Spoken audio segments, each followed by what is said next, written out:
Bonjour à toutes et à tous, merci de nous rejoindre sur Assurance TV. En tout cas, je suis très heureux de vous retrouver pour ce point d'information consacré au plan pan-européen d'épargne retraite, le PEP, plan d'épargne pan-européen individuel, le PEP très exactement, qui a été lancé au mois de mars 2022, donc c'est quelque chose de tout récent. Quel est son objet ? Comment se présente-t-il? À qui s'adresse-t-il? Et finalement, qu'est-ce qu'on peut en attendre, en tout cas à ce stade? Pour répondre à toutes ces questions, et moi j'ai le plaisir d'accueillir aujourd'hui Maude Vanier-Moreau. Bonjour Maude. Bonjour Jean-Charles. Bon, vous êtes actuaire associée et directrice générale de la société d'actuariat conseil Galéa. Alors, tout de suite, Maude, on veut tout savoir sur ce fameux PEP aujourd'hui. Comment ça se présente déjà? Comment il se présente ce nouveau PEP? Alors, le PEP, c'est un produit, comme vous l'avez dit, de retraite individuelle et pan-européen. Voilà, donc déjà... Il a été lancé après pas loin de 10 ans de discussion. Il est entré en vigueur, tous les textes sont prêts depuis le 22 mars. Et c'est un produit d'épargne retraite individuelle qui a pour objet donc de compléter la retraite des ressortissants européens, qui peut être agréé dans un pays par un régulateur et distribué partout en Europe. D'accord, donc ça passe au système de passeport assez traditionnel, agréé dans un pays voilà. Et vendu dans les autres pays. Voilà. Et puis dans la philosophie de la libre circulation des capitaux en Europe. Que l'on connaît, d'accord. C'est un produit qui est alimenté comment? Donc ce sont, comme un produit individuel, ce sont des versements volontaires et individuels qui sont faits. Il était question à un moment d'offrir un produit de retraite européen collectif, mais ça n'a pas été le cas, donc on est bien sur quelque chose d'individuel, sans participation d'un éventuel employeur. D'accord. Alors, on a quelque chose qui ressemble un petit peu en France à ce fameux PEP. Alors, je double le P parce qu'on a eu le PEP à une époque, le PEP. Là, on parle du PEPP. Est-ce qu'il est comparable au PER, à notre PER français qui est là depuis maintenant 2019? Oui, avec la loi Pacte. Voilà. Il est tout à fait comparable. Le PERIN pourrait être le produit national qui se rapproche le plus du PEPP. Il a toutefois quelques écarts, notamment le PEP européen doit promettre un chargement maximum de 1%, ce qui n'est pas le cas aujourd'hui pour nos PERIN, même s'il y a tout un tas de contraintes pour encadrer ou surtout diffuser, être transparent sur le niveau des frais. Il n'y a pas aujourd'hui de plafond officiel, alors qu'il y en a un sur le PEPP. Et puis, il est aussi soumis, le PEPP, il a un cadre d'information très défini, normé, ce que le PERIN n'a pas. Pour que le souscripteur sache, selon combien d'argent il verse, sur quel horizon, à quelle fréquence, quelle peut être son espérance de capital ou de rente à la retraite. D'accord, donc ça veut dire quoi? Ça veut dire qu'il faut donner on s'engage sur quelque chose? Il y a un engagement ou pas? Quelle est la gestion financière? Qu'est-ce qu'on peut mettre dans ce PEP finalement? Alors, il n'y a pas d'engagement comme on l'entend par exemple aujourd'hui si sur un fonds euro d'un assureur. Voilà, c'est pas ça. Déjà, dans les distributeurs, tout le monde peut distribuer. Tout le monde, c'est-à-dire les assureurs traditionnels, les ORPS, donc les fonds de pension, les gestionnaires d'actifs, les banques. Donc ce n'est pas qu'un produit d'assurance. Non, ce n'est pas qu'un produit d'assurance. C'est un peu comme notre PER qui est aussi, qui peut être un compte titre, mais là c'est encore plus large puisque même les fonds de pension, tout ce qui peut être fonds de pension, c'est-à-dire avec des structures juridiques différentes que l'on n'a pas forcément chez nous. Et qu'est-ce qu'on met dedans? Donc on n'a pas de garantie. En revanche, on a un niveau de risque qui doit être communiqué à l'épargnant dans une nouvelle unité qui est le SRI. Et l'épargnant choisit son niveau de risque quelque part et le distributeur s'engage du coup à protéger ou à garantir le capital, pas à le garantir justement, mais à le protéger le plus possible ou lui donner un certain rendement avec forte probabilité. C'est un peu c'est un peu notre protection suffisante de l'épargne investie, telle que c'est nommé en France. Voilà, d'une certaine façon, une gestion en phase avec le choix de l'investisseur, c'est-à-dire s'il a un profil riscophile, on peut lui offrir quelque chose de risqué, donc un meilleur espoir de rendement, mais un risque de perte plus élevé. Tout aura été dit dans les règles de l'art. En revanche, s'il veut être sécurisé, il y a aussi une solution. Même si elle n'est pas complètement garantie, elle est protectrice. Et ce SRI, il se rapproche un peu de ce fameux SRRI, je suppose. Ça aurait été plus simple de reprendre, mais a priori, bon... voilà.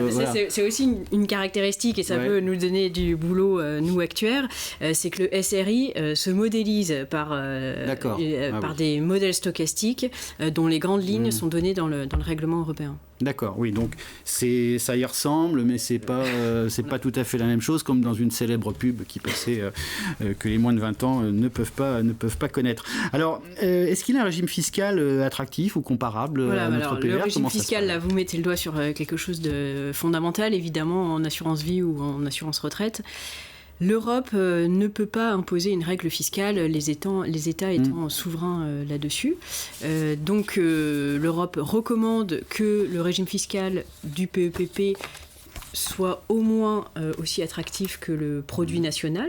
D'accord. Pour la France, que si des assureurs français distribuent un PEPP, les assurés bénéficient du même régime que le PERIN aujourd'hui. D'accord. Mais ça n'a pas été transposé aujourd'hui en droit français, donc je n'ai pas de règles à vous donner. D'accord. Et peut-être que ce sera quand même difficile d'imaginer une fiscalité harmonisée dans tous les pays d'Europe. Ça fait longtemps qu'on l'attend, mais pourquoi pas, ça peut venir. Juste avant de passer à une question par rapport à ce régime fiscal attractif, je reviens sur ma gestion financière. On parle de plusieurs options et on parle d'un basique PEP. Oui, le basique PEP, c'est celui qui offre le plus de garanties sur le capital. D'accord. Et c'est sur celui-ci que le 1% de plafond de chargement s'applique. D'accord. Donc c'est pour le PEP, je pense qu'on peut l'appeler comme ça, une sorte de PEP d'entrée de gamme pour... Oui, PEP d'entrée de gamme ou PEP le moins risqué. D'accord. Alors... à qui peut-il s'adresser finalement ce PEP aujourd'hui ? J'aurais tendance à dire comme ça aux expatriés, qui peut être intéressé. On peut imaginer que les travailleurs indépendants européens mobiles soit la première cible de clientèle. Elle est peut-être pas très très large.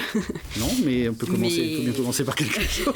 Voilà, parce que ce sont eux-mêmes qui se constituent leur retraite et que le PEP serait un produit quand même plus facilement transférable qu'un produit national vers un autre produit national dans deux pays d'Europe différents. Oui, parce que l'idée c'est quand même de pouvoir le transférer d'un pays à un autre en étant mobile. Oui. Maintenant, il y a une étude qui avait été faite à l'époque, avant de lancer ce nouveau produit, enfin les réflexions plutôt, c'est que en Europe, les différents Européens sont plus ou moins bien équipés en matière de retraite, à la fois par leurs produits, leur régime obligatoire national, les régimes d'entreprise ou le régime individuel. Et donc, l'Europe a souhaité offrir un produit accessible à tous. D'accord. Alors, est-ce qu'on peut penser plutôt certains pays de l'Est, de l'Europe, c'est-à-dire qui aujourd'hui ont un peu une sorte de protection sociale à couvrir Il y a des pays, en effet, en Europe de l'Est qui sont dont l'offre de produits est beaucoup moins riche bien sûr, que la nôtre, que chez nous, par exemple. Et ils ont accès à peu de produits, des produits chers, peut-être peu performants. Et donc là, le PEPP pourrait répondre à un besoin chez eux. D'accord. Alors, on n'a pas l'impression que c'est l'euphorie chez les distributeurs, les producteurs de PEP. Qu'est-ce qui peut expliquer ça ? Je dirais que c'est un peu sorti dans... Voilà, c'est sorti, ce que je le disais, en mars 2022, mais on n'a pas l'impression qu'il y a une...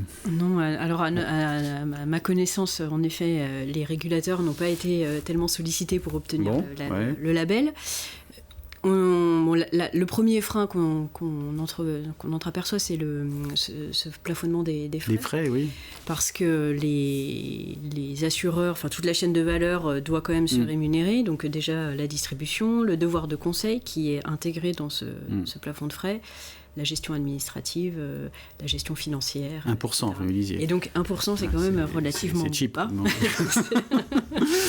Donc voilà, c'est quand même le premier frein. Il faut dire aussi que les assureurs sortent de pas mal de réformes en épargne retraite. Évidemment, la loi Pacte, on a refondu tous les produits, mais aussi en matière prudentielle, les FRPS, donc les fonds de pension à la française, que nombre d'assureurs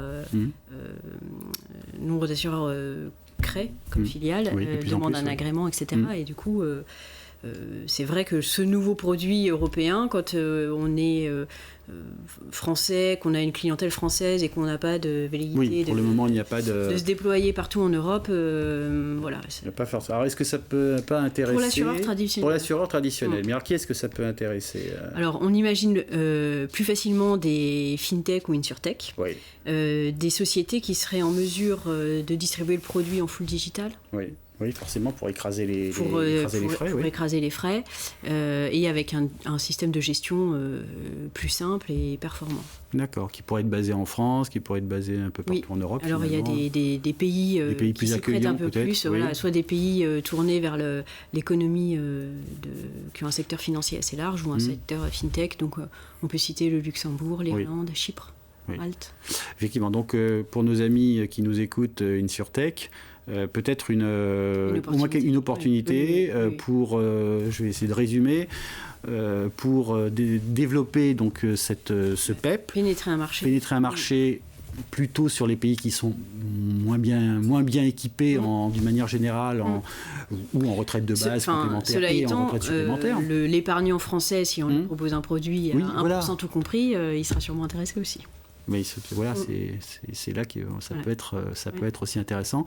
Donc, amis des InsurTech, amis de la FinTech, il faut quand même peut-être étudier ce produit que vous étudiez, évidemment, au niveau de chez Galéa. Et puis, on a des demandes aussi, c'est important, de grandes entreprises qui ont des salariés un peu partout. Il y a des entreprises américaines qui se posent aussi la question, qui ne comprennent pas qu'aujourd'hui l'Europe ne soit pas dotée d'un produit unique. Donc, ça pourra répondre aussi à ce besoin-là, finalement, par un montage intelligent.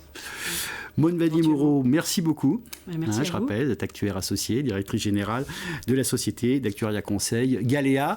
Et je pense que vous avez convaincu, peut-être pas tout le monde, sur l'intérêt du PEP, mais au moins des personnes bien ciblées. Et on va suivre parce que vous avez des demandes, ça on le retient. Merci à tous et puis à très bientôt. On se retrouvera avec Galéa sur d'autres émissions et bien entendu sur Assurance TV pour d'autres modules. Merci, à très bientôt, au revoir.